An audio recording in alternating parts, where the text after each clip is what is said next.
ভাই রে ভাই, এই প্রথমবার বাংলাদেশ একটা ফাস্ট বোলার পাইছে যেরকম ফাস্ট বোলার প্রয়োজন ছিল, যার মধ্যে অ্যাগ্রেশন থাকবে, যার মধ্যে অ্যাটিটিউড থাকবে, মানে কি বলবো, প্রতিপক্ষের তছনছ করে দিবে তার চোখ দিয়ে খালি।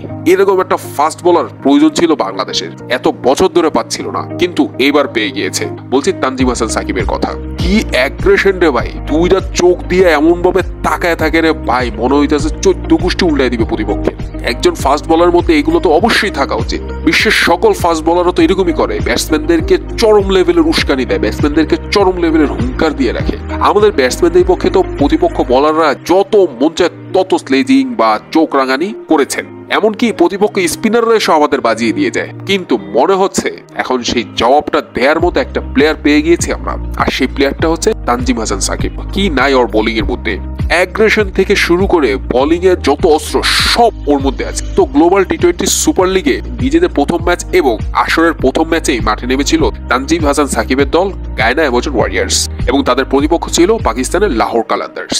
গায়না অ্যামাজন ওয়ারিয়ার্স এর ক্যাপ্টেন ইমরান তাহির টস জিতে ফিল্ডিং এর সিদ্ধান্ত নেন। ফিল্ডিং এ নেমে ইনিংসের শুরুটা করেন ডোয়েন প্রেটোরিয়াস, আর ইনিংসের দ্বিতীয় ওভারই তানজিম হাসান সাকিবকে অ্যাটাকে নিয়ে আসেন ইমরান তাহির। প্রথম ওভারে এসেই বাজিবাদ, প্রথম বলে 4 খেলেও ওই ওভারই ব্রেক থ্রু এনে দিয়েছেন দলকে তানজিম হাসান সাকিব। যে ব্যাটসম্যানটা তাকে 4 মেরেছিল সেই ব্যাটসম্যানটাকে সুন্দর মতো প্যাভিলিয়নের পথটা দেখিয়ে দিয়েছেন।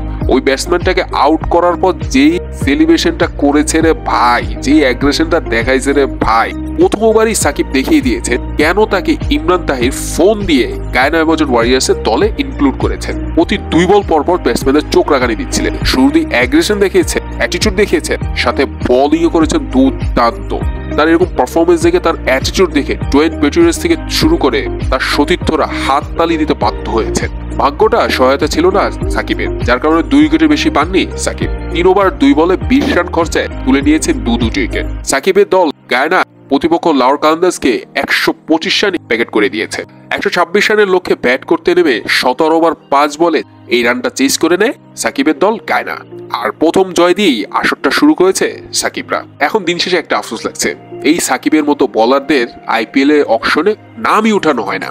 এমন এমন প্লেয়ারদের নাম উঠানো হয় যাদেরকে আমরা জিন্দিগিতে চিনি না, জানি না, অথচ আমাদের দেশের প্লেয়ারদের নামই উঠানো হয় না। তো কোনো সমস্যা নেই এতে। তানজিম সাকিব নিজের পারফরমেন্সটা কন্টিনিউ রাখো, নিজেকে আরো ভয়ঙ্কর রূপে বিশ্ববাসীর কাছে তুলে ধরুক, ব্যাস তাহলেই বাধ্য হবে আইপিএল থেকে ফোন দিতে সাকিবকে তাদের দলে ঢোকানোর জন্য, যেরকমটা ইমরান তাহির সাকিবকে ফোন দিয়ে তাদের দলে ইনক্লুড করেছিল।